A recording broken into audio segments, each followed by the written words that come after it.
Okay, I think we should start. It's 3 o'clock. Welcome all of you to this webinar, where we will look at the role of natural resource use in economic development.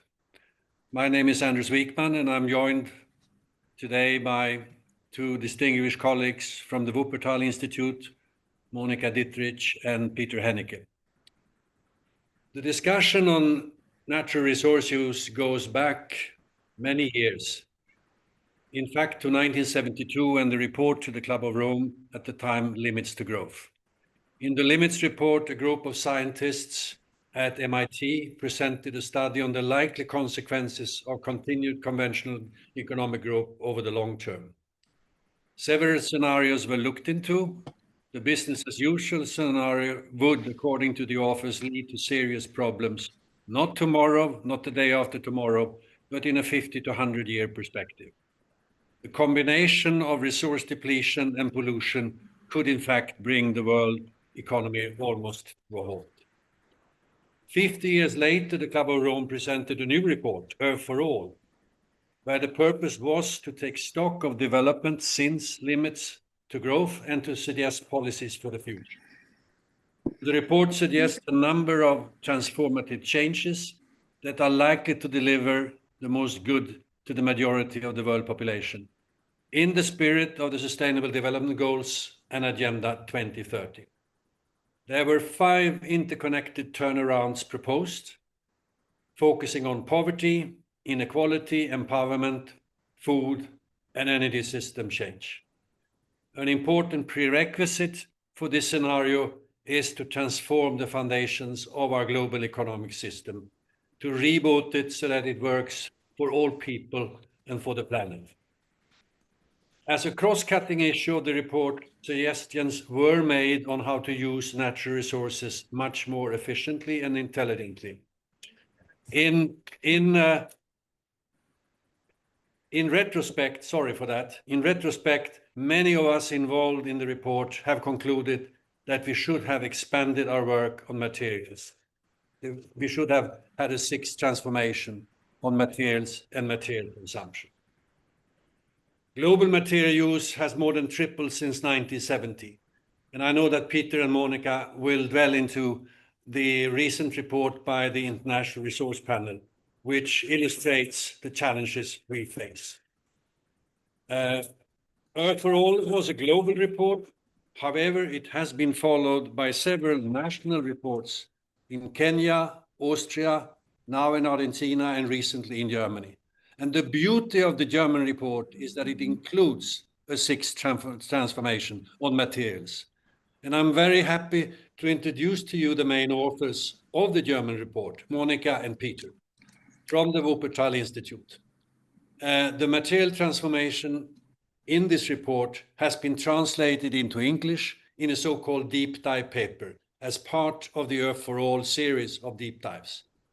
Monika and Peter will share with us the main content of this paper, and after the presentation, they will respond to questions from me as a moderator, but there is also an opportunity for all of you following the presentation to make use of the chat, and I will try to catch up with as many of your questions as possible. So without further ado, Monika and Peter, the floor is yours. Thank you, Anders. Thank you very much. I hope everyone can hear me now. So, okay, good afternoon to everyone, also from my side and from Peter's side. Thank you very much for the invitation and for the opportunity to present and discuss the topic why resources matters for economic system change today with you. So as Anders mentioned already, the resource issue is part of a very long debate, starting with the limits to growth, which put the finiteness of the natural resources on the table. And then 15 years ago, the concept of planetary boundaries demonstrated that not only the inputs from nature, but as well the sink functions of the environment is limited. So this is the conceptual background. Earth4All was written with the 5 turnarounds and the focus. So as Anders already said, we included the resource issue as a 6th turnaround. So let me explain why. The next slide, please. Thank you. So you see here again the 5 turnarounds and the 6 turnarounds in the graph. So we see that we have increasing geopolitical tensions, and we have resulting new competitions on raw materials. We also face a shift in raw material demand from fossil fuels, where the current demand is still very, very high and increasingly high, towards materials required in the energy and digital transition, and of course in defense-related sectors. So the European Union reacted with the Critical Raw Materials Act, with its focus on critical and strategic raw materials. But the European Union is not the only region which reacted like this. It's very similar in Japan, for example, in China, in the US as well. So for us in Germany, of course, we have a very high industrial share, and thus a very high economic relevance of raw materials. Half of our materials are imported and nearly 1/3 are exported. So the next slide, please. So in our point of view, this current focus on critical raw materials ignores a lot of very important facts. One is that the demand for all, really this important, all raw materials is still increasing globally. Here you see the tripling of the resource demand, which was already mentioned. The waste amounts are also still increasing globally and in all countries. There are still high inequalities, and Peter will stick in a bit more, of resource consumption per capita between the high income and low income countries, but as well within the countries between the rich and the poor. We still have a system of rent capitalism where only few acquire most natural resources. And this system of rent capitalism can be found nearly in all countries, in democratic ones, in socialistic ones, in autocratic ones, those with religious leaders, and we find it also in kingdoms. Next slide, please.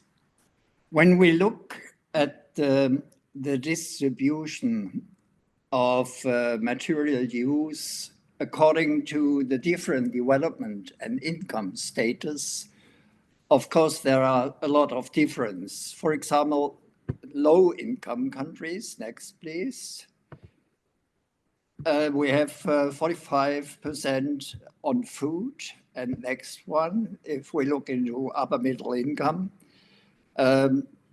it's about 68 for two big resource flows on built environment and on mobility, for example. And if we go to high income countries, we can see that about 56% is always focused on the main hotspots, again, built environment and mobility. What is extremely important to look into the provisioning systems. How can we contribute to the needs of the people with least cost and least environmental impacts? Next, please. There are a lot of distributional impacts and differences according to the development stage. Rich countries use 6 times more materials per capita than poor countries, and they are responsible for 10 times more greenhouse gases per capita. The highest material footprint, of course, is by the high income countries, followed by the middle income, which stepped up especially the increase of materials, built environment, and mobility systems. The low-income countries have a relative stable, next please, material use much less than the high-income or upper-middle-income countries. Next one. The solution seems to be, in principle, easy. We have to decouple well-being from resource use. Next one, please. Resource from economic activities. And third one, economic activities from impact decoupling. Again, it's extremely important to look into provisioning systems. How can we provide adequate nutrition, food for all, safe and secure, resource efficient for built environment, sustainable mobility and access to essential services, and access to clean, safe energy. Next one. What does it mean when we talk about provisioning system? Next. Please go stepwise through the picture. We don't need cars. We need mobility. That's the service, that's the provisioning systems we are looking for. We don't need kilowatt hours of energy. We want energy services. Next one. And we don't need light bulbs. We need light. And next, please. We don't need even refrigerators. We need chilled and healthy food. And next, we don't need even CDs. We want to listen to music. This is the provisioning system. And last but not least, we don't need pesticides. We want healthy plants. What does it mean as a target? We need a combination of dematerialization, designing for circularity up from the beginning, rethinking ownership, and efficiency. A technical issue should be complemented with sufficiency policies to enable people to adapt to new and developing transformations. So we performed a very long and very complex and comprehensive project, which is called Rescue, on behalf of the Environmental Federal Agency in Germany. You see in the graph at the top, you see the reduction of the materials, and on the bottom, you see the reduction of the greenhouse gas emissions in the different scenarios. I will not go deeply into the scenarios, but explain a bit what have been our central learnings. The first is that the reduction of the primary material use and the greenhouse gas emission reductions really goes hand in hand and can go hand in hand systematically. An efficient use of energy and raw materials supports the reduction of import dependencies and, of course, of environmental burdens. For Germany, the halving of primary resource use is possible, and with a living standard comparable with the year 2000, more or less, and without any deindustrialization or job losses. So the next, please. Now we are looking at the European Union as an example. We see here in the Sankey diagram the resource flows throughout the whole economy. So we see that the European Union's economy is still linear. To extract from nature, proceed, use, throw away. Only around 10% is used again. The circular material use rate is one of the main indicators for the circular economy within the EU, measures it. The next slide, please. We have a very good goal in the European Union. It is to double the circular material use rate. But you see here the historical trend, and the increases are very, very slow. So the expert estimation is that it is a very ambitious goal and hardly to be reachable until 2030. Why is it so hard? Required is not only an increase of secondary materials, but as well a decrease of primary materials. So the challenges, some of the main challenges are that the primary materials are still cheap. They do not internalize, they have not the internalization of all the environmental costs. That's why they are still cheap. And the secondary materials, they are often not yet competitive, as they are expensive, and oftentimes the quality and the quantity are not available as needed. So currently, the estimation is that we have a theoretical potential of the circular material use rate up to 50%. As we need some virgin materials for food, for feed, and for some technologies where we do not have any recycling technology yet. So the main strategy of the EU are the R strategies, and which are part of the circular economy approach. It means that to keep the raw materials as long as possible in the loop. Of course, in detail, we have to have a look which one of the R strategies is better than the other for a certain case. But all in all, overall, all these R strategies are really needed. Also, a very important approach or step within this strategy is the circular design of the technologies towards fostering product lifetime repair recycling. Also, the information exchange is needed to ease, for example, the repair and the recycling. And of course, the simplifying of reuse in practice and by law. And of waste regulation is only one phrase in this. So the next, we need some further steps going beyond what is already done. So the first further step is setting goals to limit the unsustainable resource use and avoid further crossing of the planetary boundaries.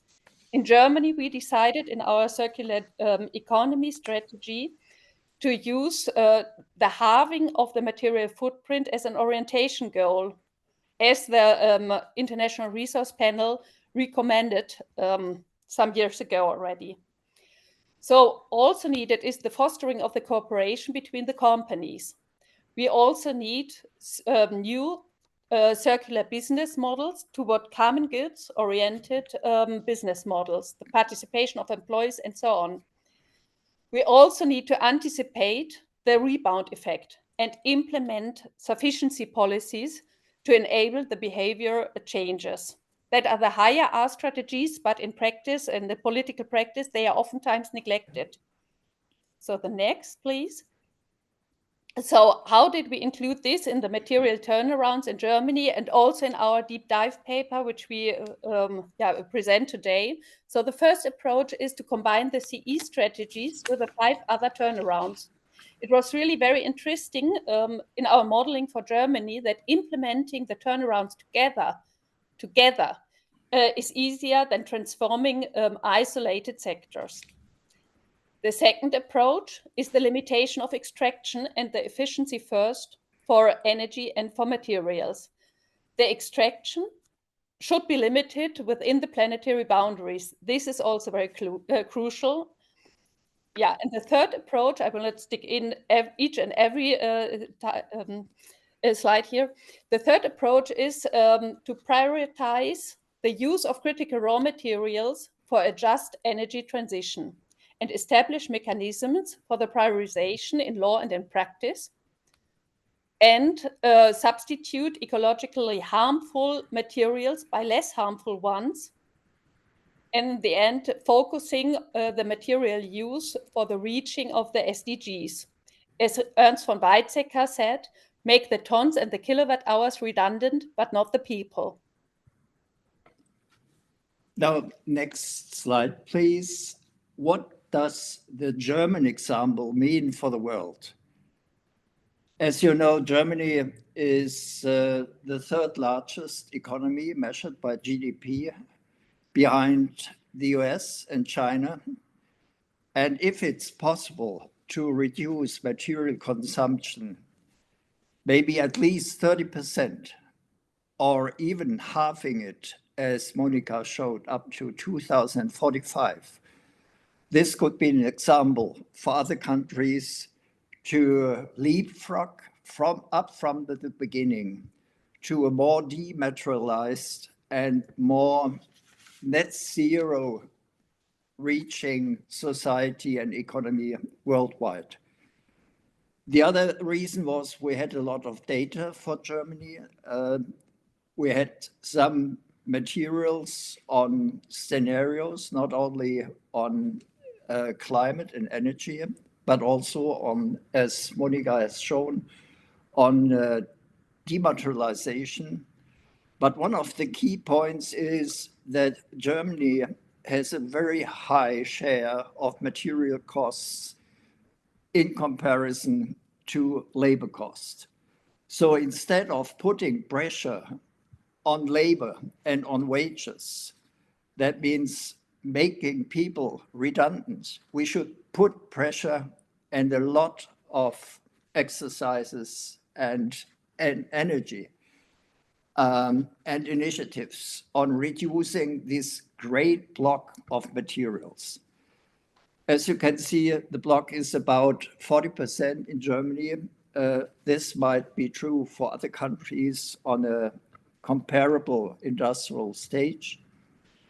And the share for the wages are only about 90%.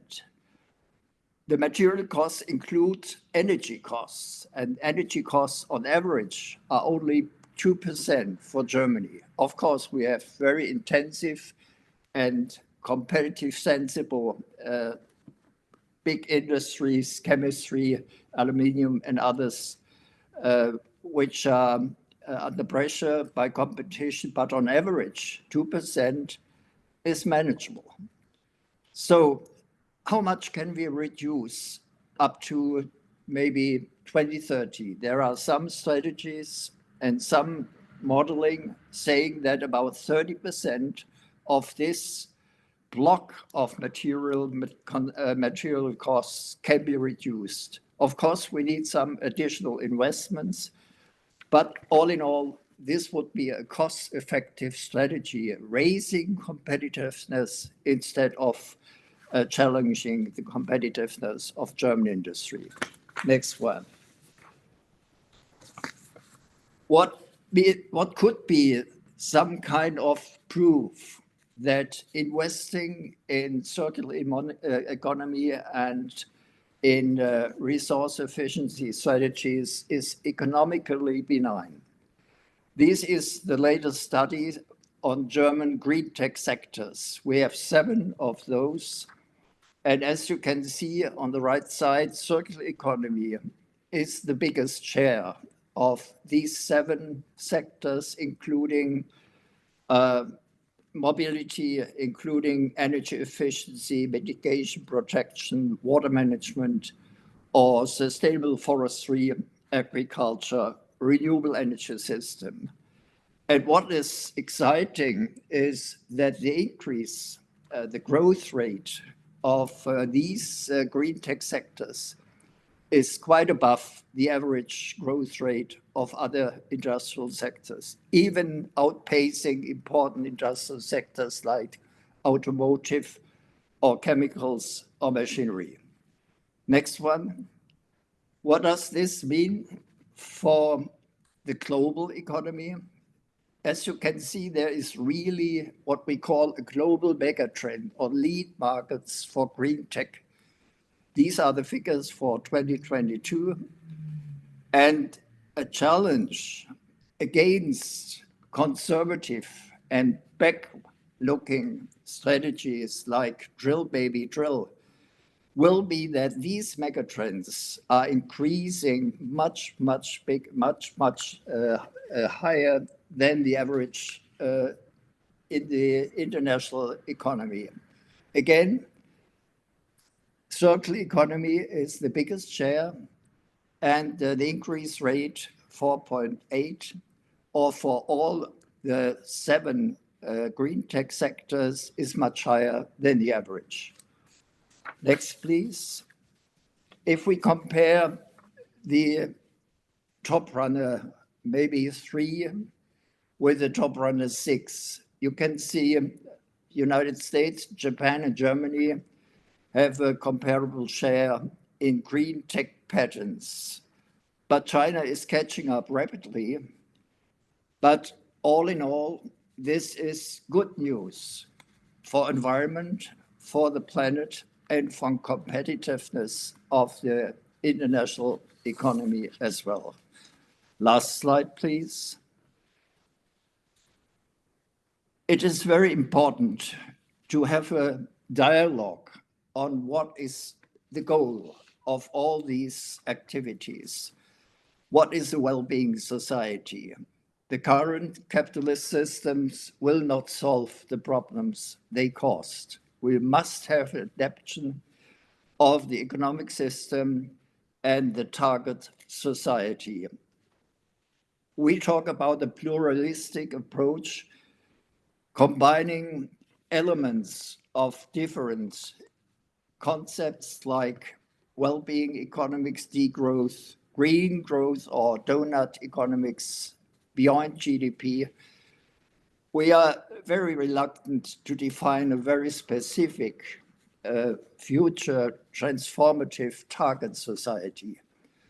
But it must be well-being, delivering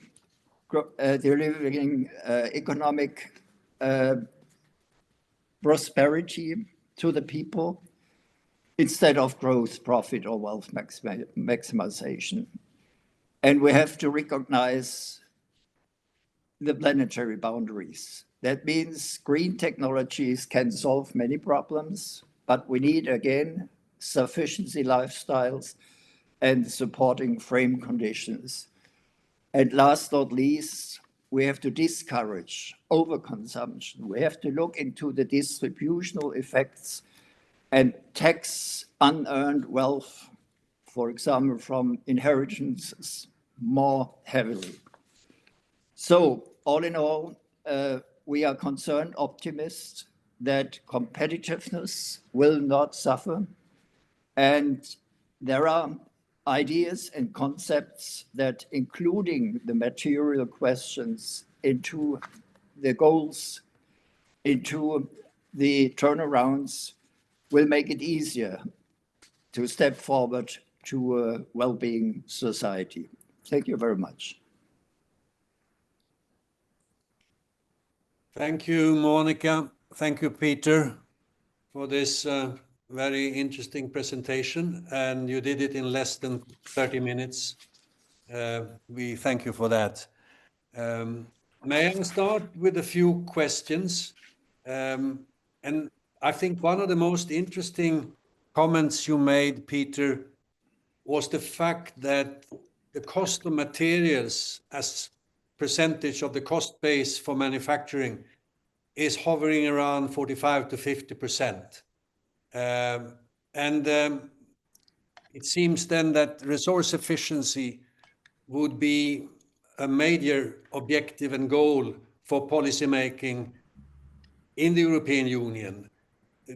But now when I listen to the debate about the Green Deal, etc., and people are sort of making comments that we cannot afford this and we have to delay actions, I think what you brought to the fore shows that this is precisely what to do. I can't agree more, Anders. These are debt costs. It's about 46% of manufacturing costs, and it is a problem for competitiveness that this debt block of costs cannot be, with the existing strategies, reduced tremendously. But as we have shown, if we look into all the 3R strategies of a circular economy, and if we look in modeling results, there is no doubt that we can root it, but it needs a new incentive structure, a new form of maybe a regulation which is encouraging new business models that for private companies, it makes sense to invest in circularity instead of a linear approach of production and processing. That's the main reason. That's not easy. As Monika showed, we are on the way with the circular use rate, but to double it means we need much more encouragement, and we need more information for our policymakers and for businesses that this is economically really promising for them. So instead of sort of delaying or water down the Green Deal, what should happen is the opposite, and that would gain competitiveness. That's your message. My message is not only to look on the energy prices, like the Draghi report, when it comes to new ideas how to raise competitiveness of Europe, but much more look into the material question and in circular strategies and develop with the new planned circular economy act of the European Union, these provisioning systems, this new thinking, how to deliver least cost services to the people instead of maximizing production. Thank you. Monika, you made the point in passing more or less that no economic system treats nature well. And when I read the deep dive paper, it's elaborated on. Could you comment on that? Yeah, that's a very good question. Why is it like this? What we see is if we are looking, where is the wealth coming from? So the economic wealth, then we have two sources. The one source is the nature, where the wealth is coming from, and the second source is the labor. And so we have a lot of studies now, right now, that part of more or less half of the wealth which is gained and generated is coming from labor, and the other half is generated from the environment and from the, let's say, from the nature, what the nature serves us without costing or pricing anything.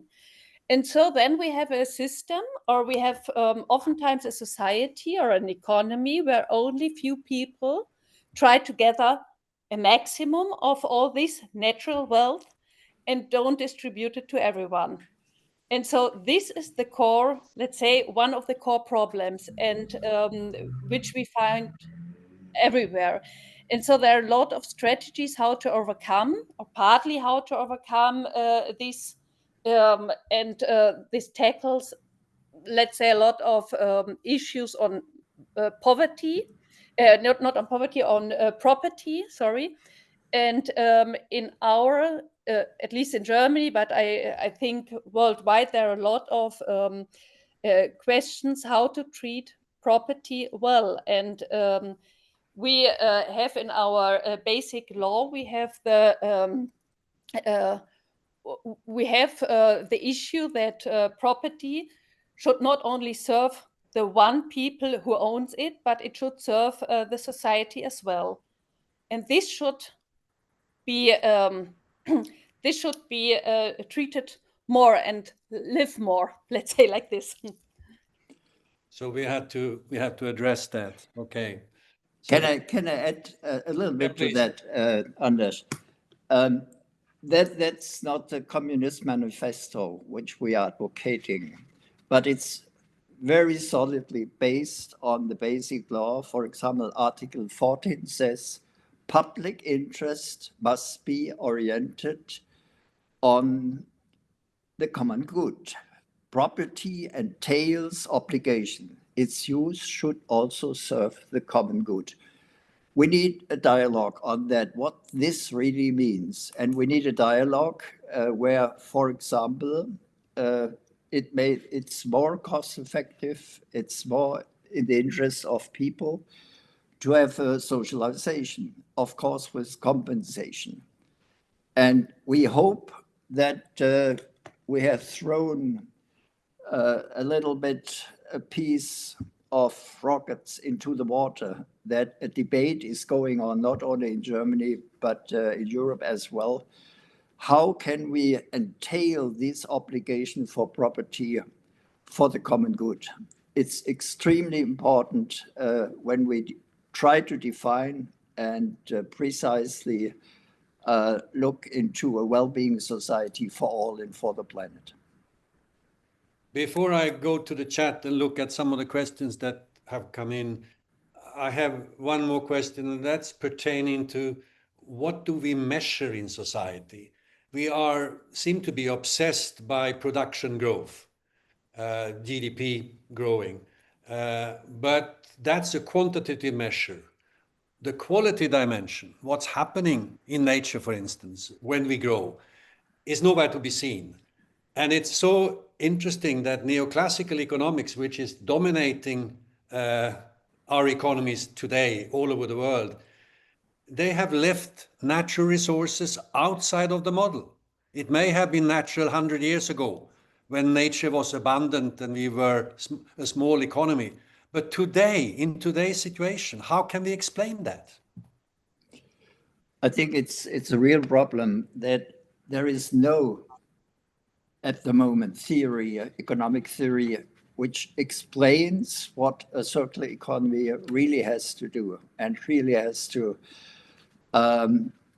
be guided by politics and by companies, all existing, not neoclassical only, Keynesian Marxists theories are linear. They don't look into circular thinking, and that's a big problem to develop a new circular economy without having an adapted idea, conceptual framework, how we can do that.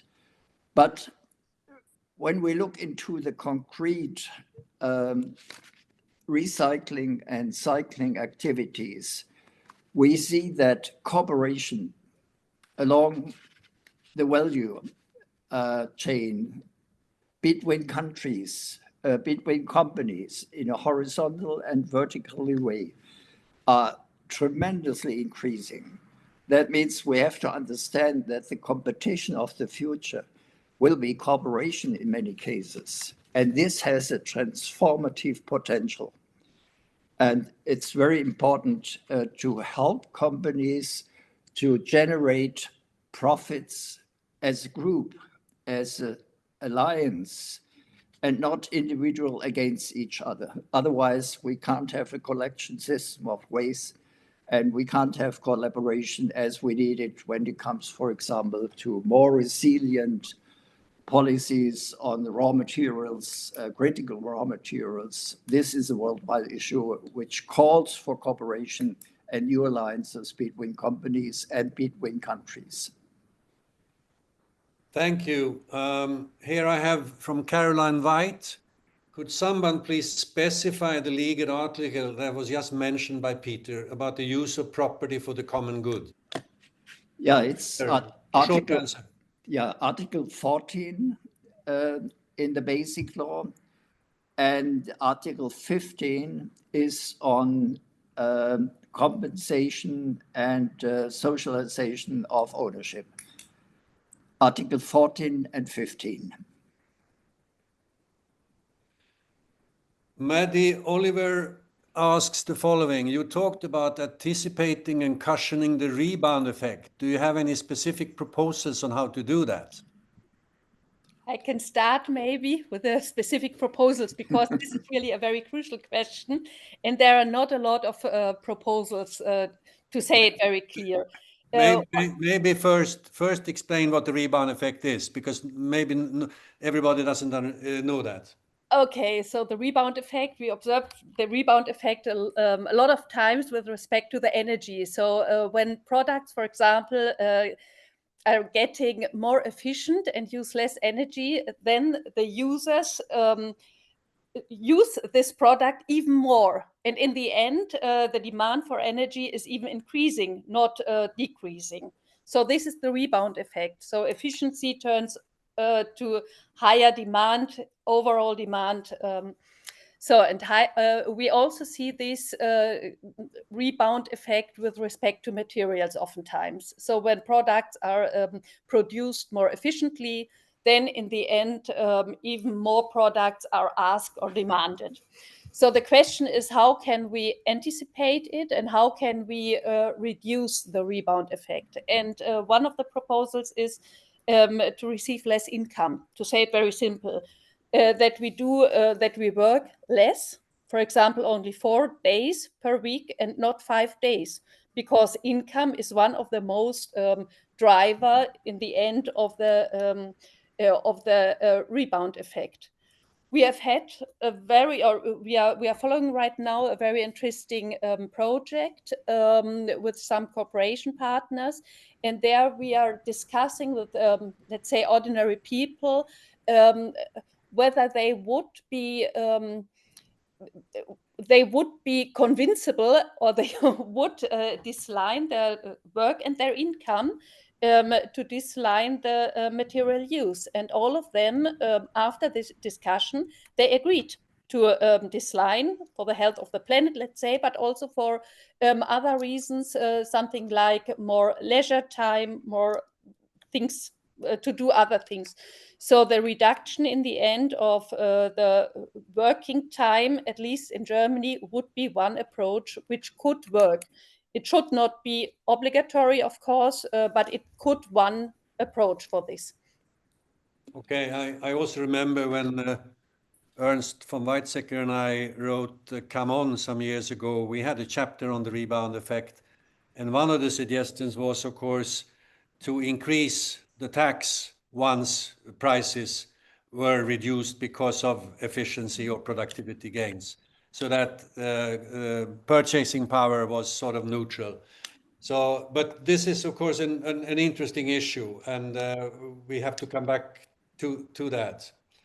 Then I have Andrea Cosentino. The critical raw materials is perfect for circular economy. Now the big hedge funds look like Norges Bank, BlackRock started to work in the mining sector about critical raw materials. But where is Europe? Well, this is an issue that I think maybe the Commission should respond to. But Peter, do you have a comment? A little bit, not the solution, but a suggestion. We don't have an international agency looking on the whole agenda when it comes to materials, especially to raw materials. We have IRENA for renewables, but we need, I'm very much convinced, and I know that the Club of Rome is advocating this strongly, especially you, Anders, yourself. We need a resource efficiency agency who looks into the data,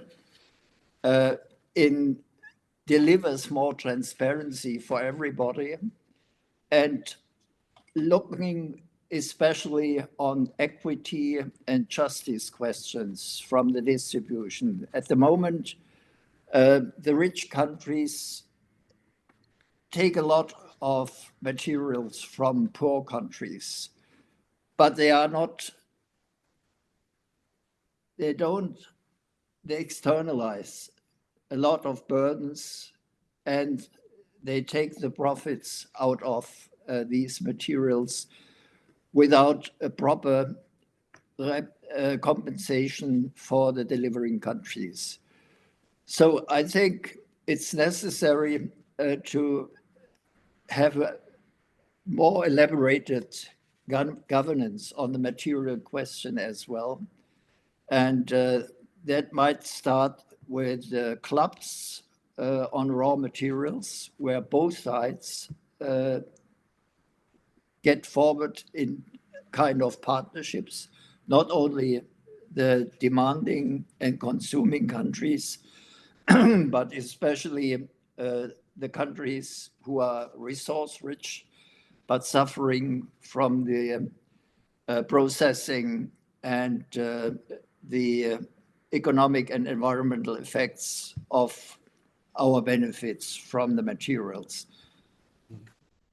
Yeah, a colleague of mine in the International Resource Panel, Salim Ali, he has suggested to establish what he calls a mineral trust that would be a platform of cooperation between producers and consumers to avoid trade wars, trade conflicts, and to facilitate collaboration around this issue. So that's another way to go.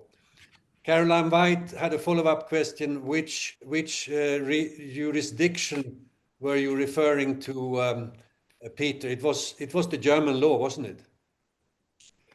That was one of the examples. How shall we deal with the property? Yeah. And how to establish this societal dialogue on the aim of property. And that was the example. I'm convinced, I didn't look into other basic laws of other countries, but I'm convinced that there are comparable articles which say that property must be handled in the public interest, not only in the private interest. But this has been forgotten in a development, what we call capitalist development up to now, But I think it's time to discuss what alternatives do we have. Yeah. Then I have a question from Lydia Ebdon.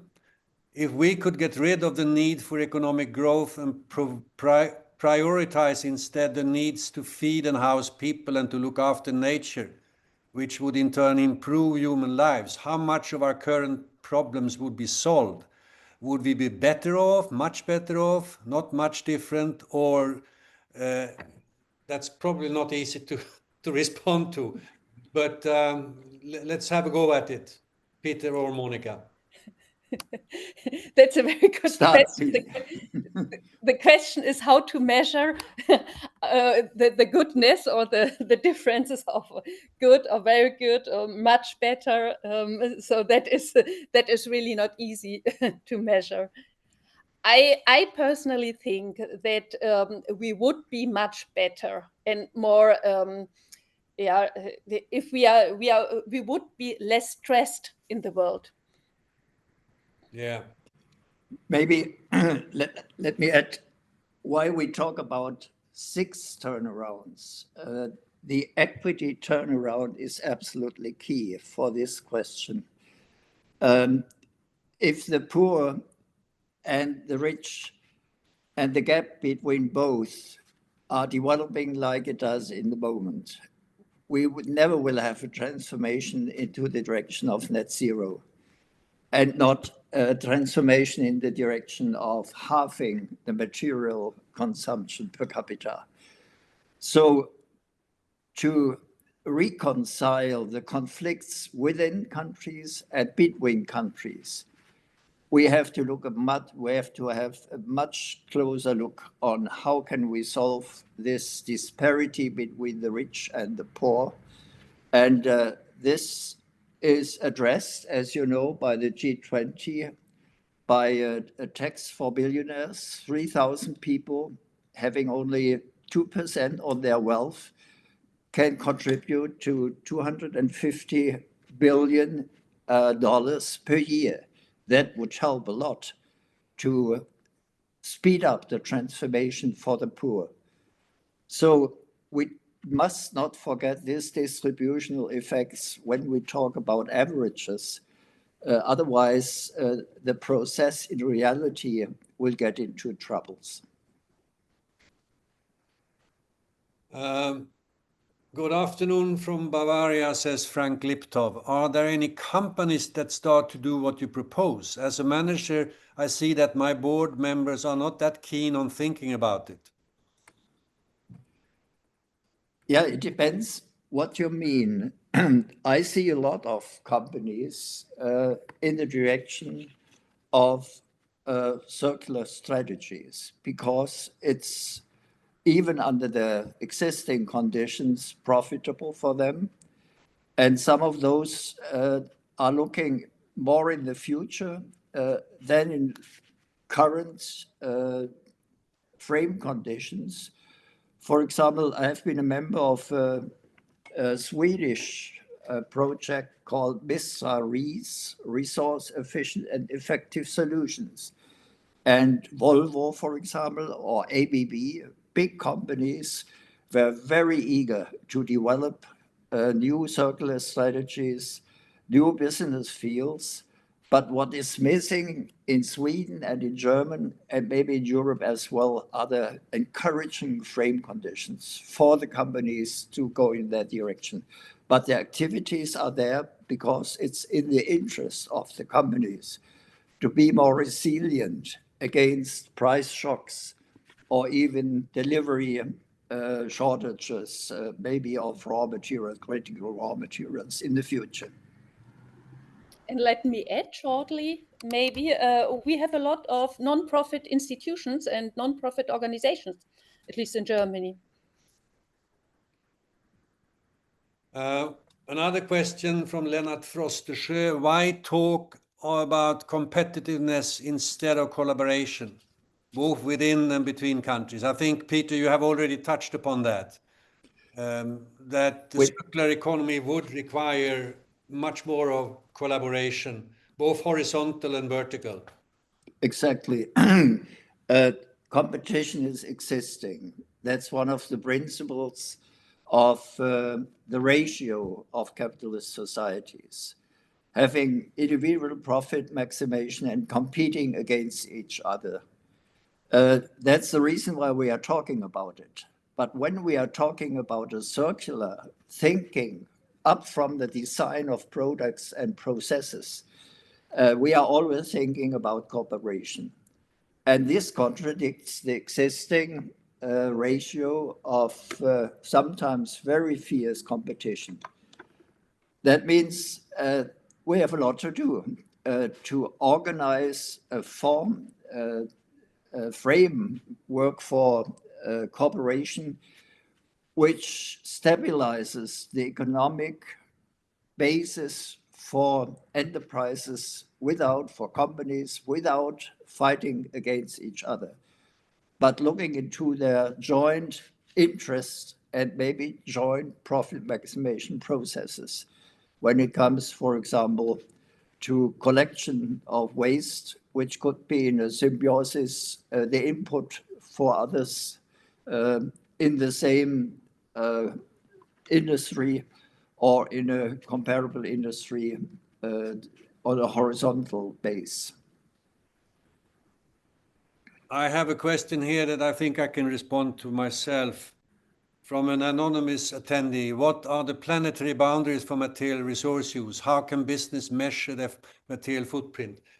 Well, I think it's as a matter of fact, there hasn't been a detailed analysis with regard to the planetary boundaries and material throughput. We have been discussing from the International Resource Panel and groups around the Potsdam Institute and Johan Rockström to try to do an exercise together. So I think that should come. How can business measure their material footprint?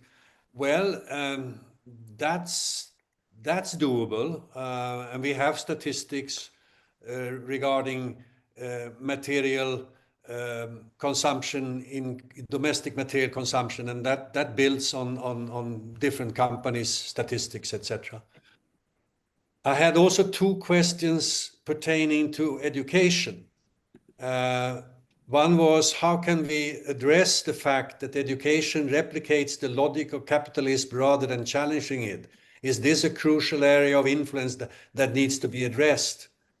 And another question was, do we maybe need an initiative all back to school and universities to spread these learnings? What do you say? I mean, my problem has been for many years that in economic schools, these issues are not really on the curricula. But of course, the challenge goes beyond that. Peter, Monika. Well, I'm economist, and I know what I teach and what my colleagues are teaching. And it's a learning process which is going on now. I'm not so pessimistic, but I fully agree that education, especially in economics, is absolutely important to establish a new kind of thinking which starts from the beginning. What does it mean in economic terms to develop a business case up from the beginning by designing products? 80% of the impact is decided when we have the design process. And to establish this kind of thinking into the courses of universities, best in debates in the schools as well, is absolutely crucial, because everybody agrees that what Monika shows, the increase of the materials, maybe doubling again up to 2060 from scenarios of the OECD, is absolutely not feasible. So we have to change. Business as usual is no more an opportunity. And that means that especially economic theory has to learn to include circular thinking into their business, into their conceptual theories, and that means adding new ideas to Keynesian or neoclassic economics. I don't have the solution now, but I know that many people are working on that issue. It's a tremendous and challenging issue, but we have to solve it. Let me add maybe one issue, one point. Education is not only one thing for the schools and for the universities. It's important, as you mentioned already, Peter, but in my point of view, we also have a problem that with the adults and with the older people, they also have to be educated and to change what they are doing. Thank you. We are running out of time. I have so many questions. It's fascinating. Thank you all. We have only been able to respond to maybe 1/3 of them. I saw that there were several questions pertaining to the social dividend that we wrote about in Earth4All, and Ken Webster is one of those joining us today, and he says he's all in favor of a fee or a tax, for instance, on fossil fuels, but how to distribute the revenues among the people. And I think that's a very interesting question, because we have distributional issues that we have to deal with as well. Any comments to that? First of all, I would prefer to start with taxing very, very rich wealth and wealthy people, and then deciding on the revenues in favor of fostering circularity. But it would help to put a fee on fossil fuels, no doubt. It would help to have a tax on very quick currency exchanges, a Tobin tax or something like that. It would help to have a fee on flights, business or first-class flights, and so on. But it's not one way. We need a package. And I would start with the idea, which is now not a consensus, but on the way within G20, how can we tax the rich on a global scale? The very rich, that does not mean the middle classes, but the ultra rich, as I showed with this 2% wealth tax, which is quite enough. Okay. What Ken Webster has been writing about is, of course, to put a fee on extraction of natural resources, because they belong to all of us, at least in theory. And some of that fee could then be redistributed as a dividend. I think that's a beautiful example. I'm sorry, we have to end because we have only 1 hour. And that hour has come to an end. In one of the questions, there was a suggestion from Jan Mertens. Don't we need a 7th transformation, a cultural one, to focus on what humanity needs instead of what the economy needs? I think that's an interesting question that we couldn't expand on at a later time. So thank you, Monika. Thank you, Peter, for all the wealth that you have shared with us. And thank you for all of you who have listened. I think we can distribute the slides. Kindly send your emails. I don't really know to whom, but well, you could send them. It's fine. We have them. We have them. Thanks to everyone registering. So we will send the recording. Good. So we will then distribute the presentation because it includes a lot of valuable materials. And I would end by saying and repeating what Peter was referring to. If we continue business as usual with material consumption in the coming decades, there is no hope for the climate.